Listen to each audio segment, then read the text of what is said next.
Programa ricardoholandini.net.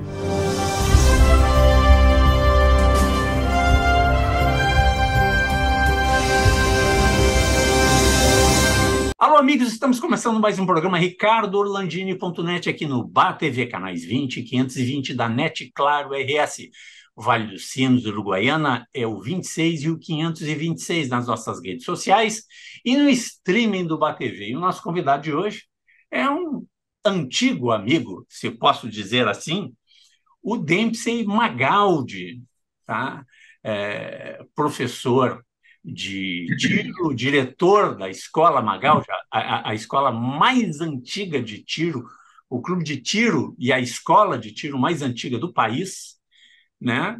E nós vamos falar sobre segurança hoje, mais uma vez sobre segurança, vamos falar sobre armamento, sim, mas principalmente sobre segurança. Tudo bem, Dempsey? Tudo bem, Ricardo? Prazer voltar ao teu programa aí e rememorar sempre a nossa velha e antiga amizade, mas não que nós sejamos antigos, né? A Não, amizade é que é longeva. nós somos pós-adolescentes, nós estamos na Isso adolescência, mesmo, né? isso. Mas o Dempsey é sempre polêmico o tema armamento, né? Mas eu queria começar primeiro, tá? Porque está saindo uma nova regulamentação, se pode dizer assim, nova, né? Porque este governo, como sempre os governos, tá? São meio perdidos quando mexem com esse tema de armamento, tá? Eles deviam seguir a lei. É só seguir a lei, era mais fácil, né? O que está escrito na lei, na Constituição, certinho, era tudo mais fácil, né? Do que tentar inventar. Mas está por sair, entre hoje e os próximos dias, uma nova regulamentação do governo com relação ao armamento. Acabamos de fazer, né, terminou o prazo de fazer o recadastramento, né? Tu podia começar por isso, por como é que foram os números do recadastramento, né? Se tem muita arma ilegal no país, como o novo governo chegou a afirmar, né, que não iam recadastrar, porque ela estava na mão do tráfico, dos bandidos, das armas. Eu queria que tu falasse um pouco sobre isso e daí quais são as expectativas do que vem por aí nesse novo, nessa nova legislação, ou portaria, ou o que vai vir do governo. Espera-se para a semana que vem, né, um novo decreto, né, esclarecendo, porque o que que esse decreto 11.366 foi o primeiro decreto que o governo Lula, o decreto número um, né, foi o primeiro decreto publicado, parece até que o problema maior do país, pelo menos nessa ordem de prioridade, são as armas dos CACs, né, parece que é isso aí. O que, evidentemente, contraria pelos próprios dados e pelas próprias informações, tá, prestadas pelos órgãos, informando que 99,5% das armas foram recadastradas, as armas dos CACs. Tá?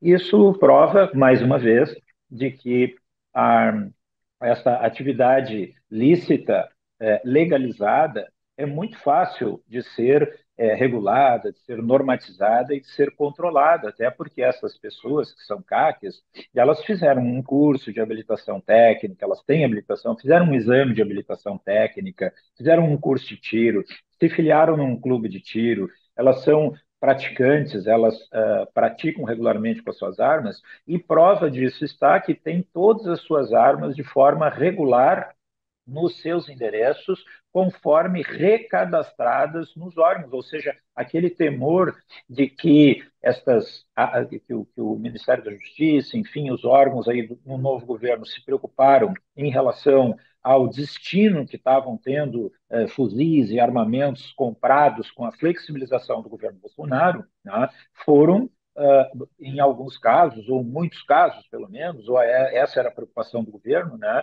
de que fossem desviados, usado uma forma legal para comprar. Né? Então, as pessoas, olha, eu me registro como CAC, compro a arma e repasso para o crime. Né? E isso realmente, de forma alguma, não se configura. Pode até haver um ou outro caso pontual, o que é perfeitamente natural, normal, essas coisas existem, as pessoas. Nós não vamos falar aqui que os CACs são 100% idôneos, que não existe crime, que não existe infiltração. Existe infiltração em qualquer setor, né, da sociedade. Né? Então, pode haver criminoso dentro do sistema legislativo, judiciário, executivo, enfim, em todos os nossos poderes da nossa estrutura, né, democrática de direito. Isso é possível, porque são pessoas, e pessoas se corrompem, pessoas cometem crimes, pessoas cometem deslizes. Mas esse índice, Ricardo, de 99,5%, ou seja, praticamente 100% atingido de recadastramento dessas armas, provam mais uma vez de que as armas estão em poder de pessoas devidamente cadastradas, habilitadas, registradas e controladas. Então, não há descontrole, não há nenhuma preocupação sobre esse armamento. O armamento foi apresentado, todos os fuzis, por exemplo, os fuzis foram apresentados na Polícia Federal, né? Eu apresentei o meu, e assim como todos os CACs que tinham seu fuzil, apresentaram para a vistoria, ou seja, essas armas estão sim em poder dos CACs, não estão em poder de bandidos, não foram desviadas, não foram colocados a serviço do crime. Né? Então, isso é um fato que eu acho que devemos saudar. O outro aspecto, Ricardo, que tu me colocaste, né, é que a política de armamento ela deveria talvez ser uma política de Estado, ou seja, vinculado ao legítimo direito de defesa, né? Defesa com o meio necessário, com o instrumento legal, né? Com a pessoa habilitada, com tudo, todos os registros, tudo direitinho. E quem cometesse algum crime ou deslize com o seu armamento, assim como pode cometer um acidente com o seu automóvel, né? Nós não vamos proibir os automóveis, não vamos restringir as licenças de motorista e os exames de motorista. Nós precisamos ter pessoas habilitadas dirigindo e pessoas habilitadas manuseando armas para se defender. Essas armas são equipamentos que protegem a vida e a propriedade e os direitos naturais de cada cidadão. E cada cidadão tem que poder decidir, tomar a sua decisão sobre se ele quer, se ele não quer. Assim como nós decidimos se vamos comprar um carro, se vamos ter uma carteira de habilitação, ou se eu preciso, ou se eu prefiro usar um carro de aplicativo, transporte coletivo e outras alternativas, eu vou usar. Né? Agora, se eu decidir atribuir essa responsabilidade ao Estado de proteger a minha vida, o Estado não é onipresente. Né? A Polícia Militar, a Polícia Civil, os órgãos de segurança não podem estar presentes em todo lugar ao mesmo tempo. Então, eu preciso a minha autotutela, eu preciso me proteger, eu preciso poder me defender, principalmente em muitas situações onde o local é ermo, às vezes rural, às vezes, vamos dizer assim, sem desprovido de qualquer dispositivo de segurança, é a própria pessoa lá no seu lar, na sua casa, no seu bairro, naquela situação, é ela que tem que promover a sua segurança. E essa segurança, Ricardo, eu deixo sempre bem claro isso, porque aqui na Magaldi a gente faz cursos, a gente orienta, não é simplesmente a pessoa comprar uma arma e pronto, agora eu estou armado, eu vou resolver todos os meus problemas. Não, a principal função da arma é sempre tentar identificar o suspeito, inibir e conter esse suspeito, mostrando que tu está apto a te defender, que tu tens uma arma para proteger a tua vida, que tu não é uma pessoa vulnerável, que tu não é uma pessoa que está distraída, desatenta. Né? Então, isso é que nós tentamos passar e levar isso para que não exista o confronto. Né? A gente não quer o confronto. Né? Quem anda armado, quem tem o porte de arma, quem tem o registro da arma para proteger a sua família, na sua casa, né?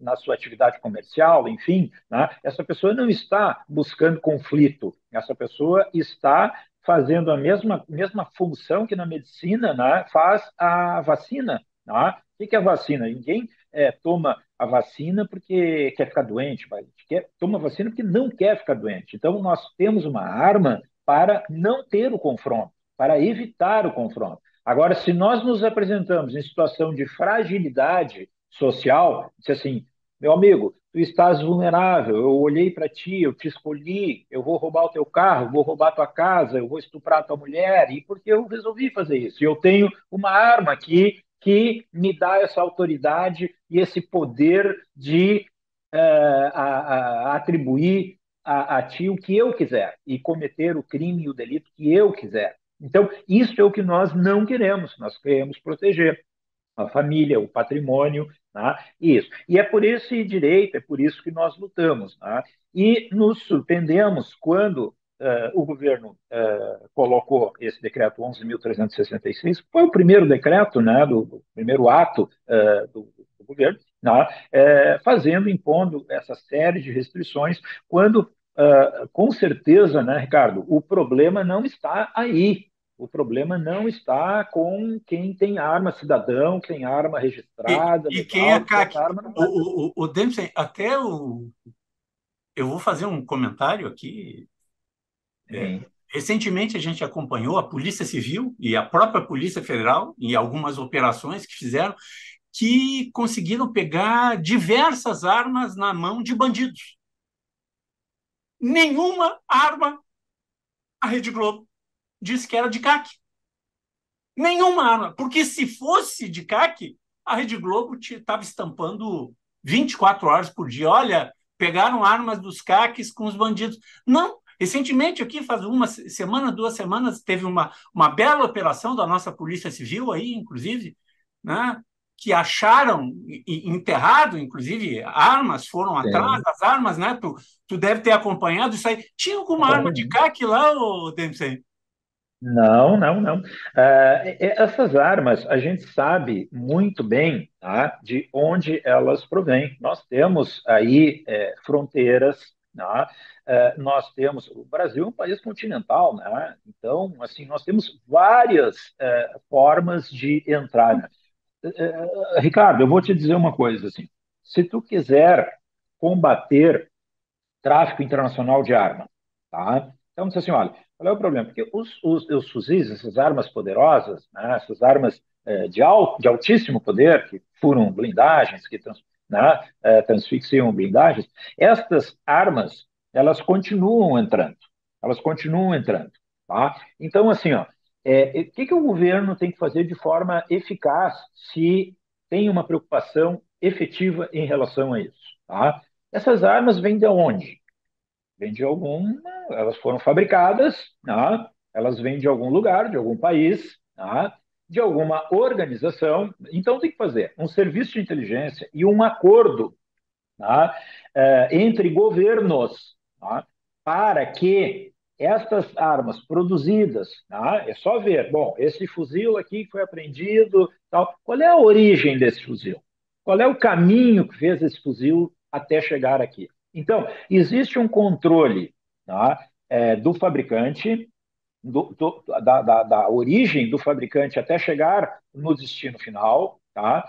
E existe um controle, um rastreamento entre governos. Então, se o governo brasileiro começar a devolver para esse país de origem, onde essas armas foram fabricadas, identificadas, e responsabilizar o fabricante pelo destino indevido, tá? E identificando através do serviço de inteligência, rastreamento, tá? Como é que essas armas estão transitando até chegarem aqui? Bom, aí nós vamos começar a procurar os verdadeiros responsáveis por o tráfico internacional de armas. Então, nós vamos aí começar a combater narcotráfico, tráfico de armas, tá? E aí nós vamos encontrar o problema. A questão é o seguinte: o governo, em vez de encarar esta situação e usar todo o serviço de inteligência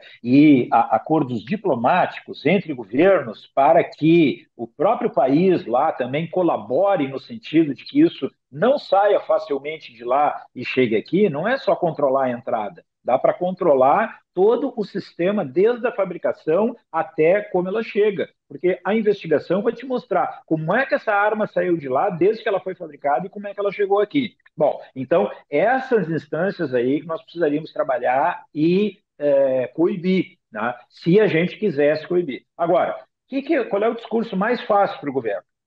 Vamos desarmar o cidadão, vamos diminuir o número de armas, vamos reduzir o acesso à população ter arma. Quando tu faz isso, tu está desarmando, tu está desarticulando o poder que o cidadão tem de se defender, apenas se defender. Então, tu não está combatendo de forma alguma a criminalidade, tu não está reduzindo a criminalidade, tá? Tu está enfraquecendo um lado e o outro, por consequência, fica mais forte.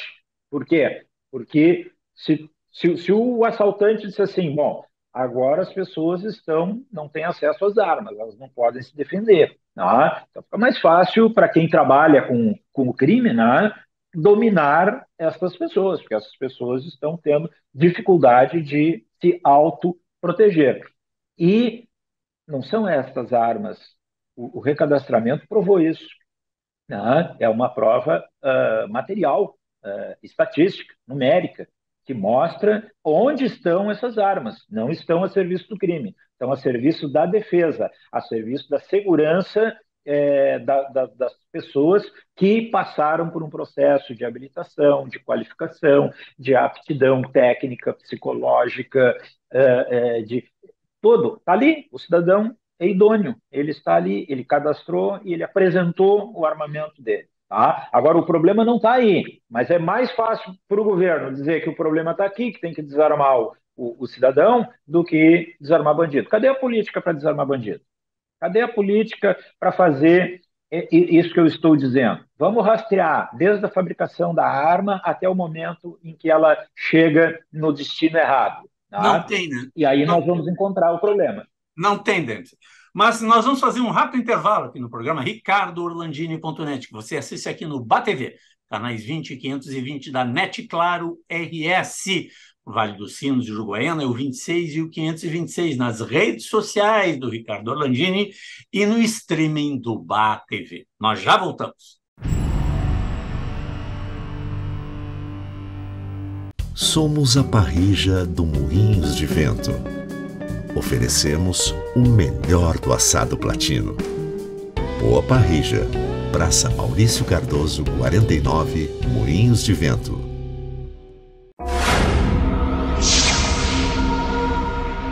Estamos de volta com o programa ricardoorlandini.net, conversando com meu amigo de longa data, o pós-adolescente Dempsey Magaldi.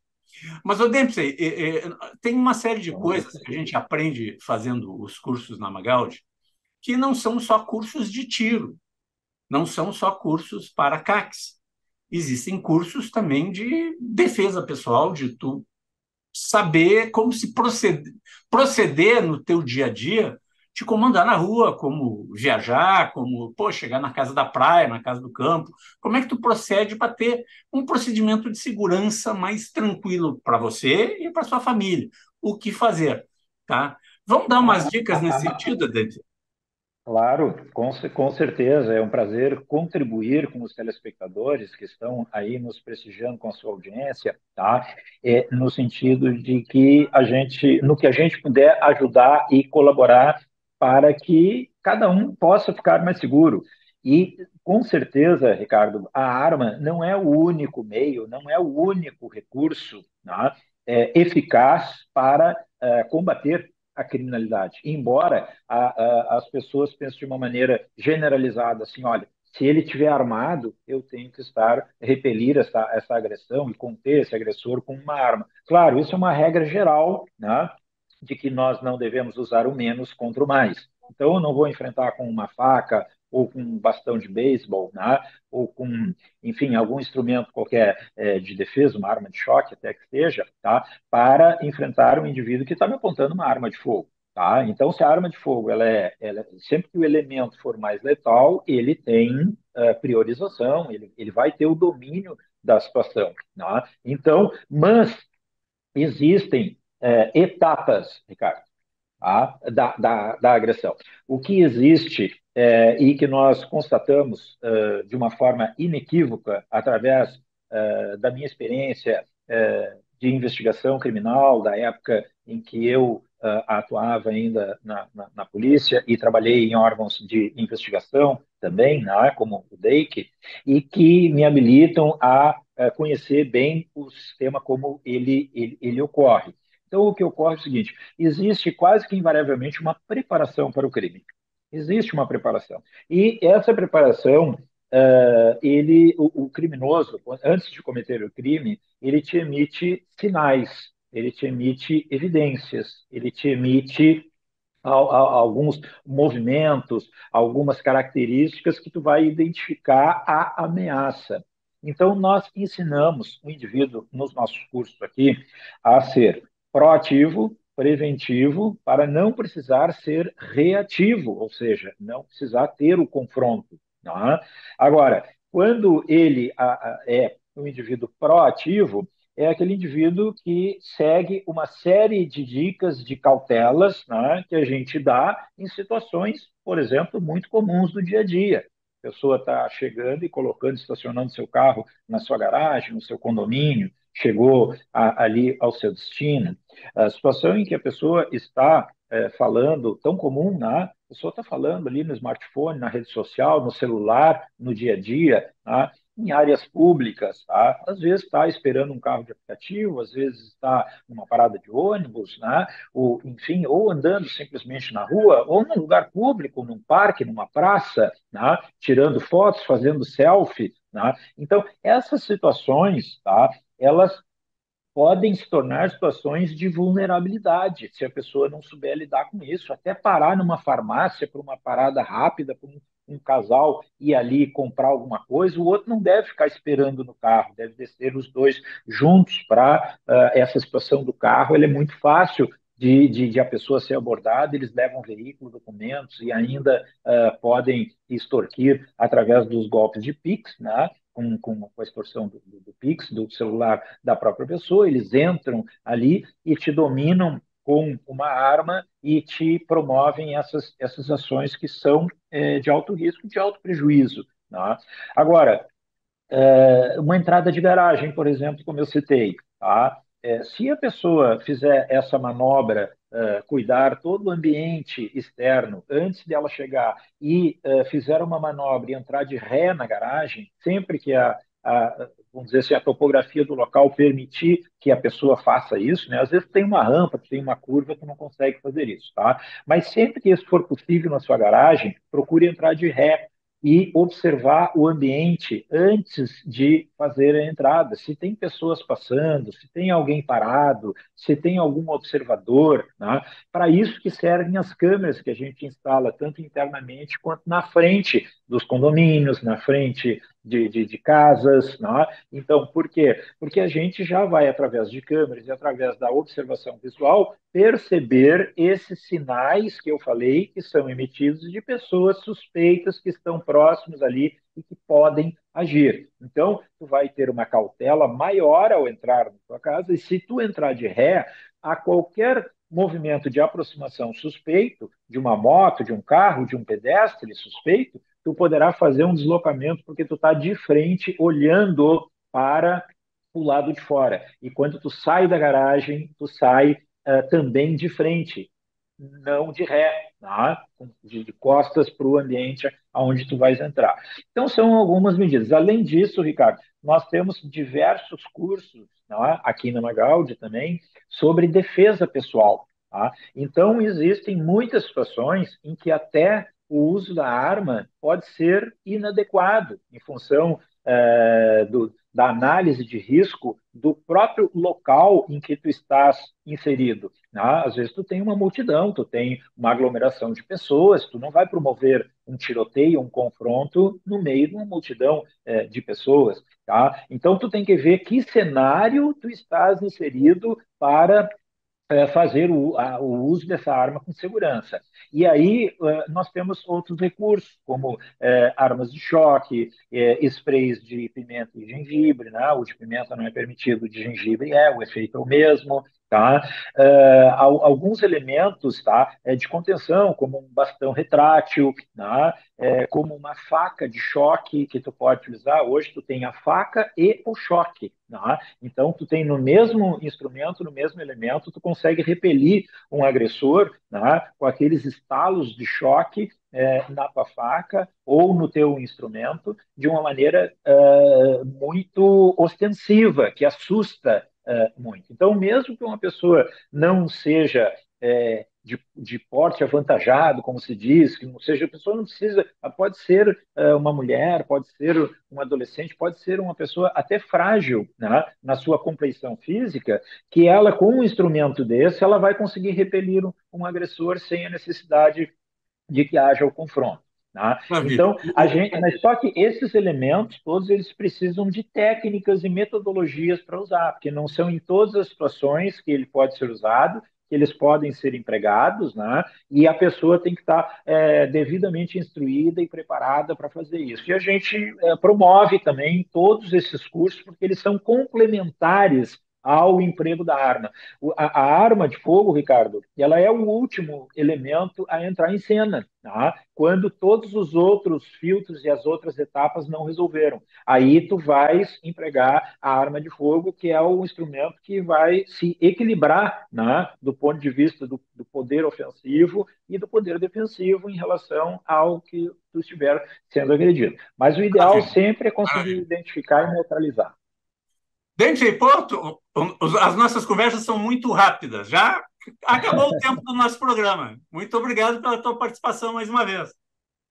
Claro, eu que agradeço e nós poderemos voltar outras vezes aqui com outras dicas e outras orientações no sentido de sempre trazer. E talvez semana que vem, Ricardo, nós já estaremos discutindo e repercutindo o novo decreto que na semana que vem está prometido pelo Ministério da Justiça. Aí o ministro Flávio Dino falou que iria até o dia 21, né? Muito provavelmente, 21 de maio agora, fazer a assinatura e a divulgação do novo decreto que vai trazer a liberação, né, para o registro de novos CACs, de novos clubes e de toda essa área aí de armamento e munição. Maravilha. Obrigado, Dempsey. Até um próximo programa. Somos a Parrija do Moinhos de Vento. Oferecemos o melhor do assado platino. Boa Parrija, Praça Maurício Cardoso, 49, Moinhos de Vento.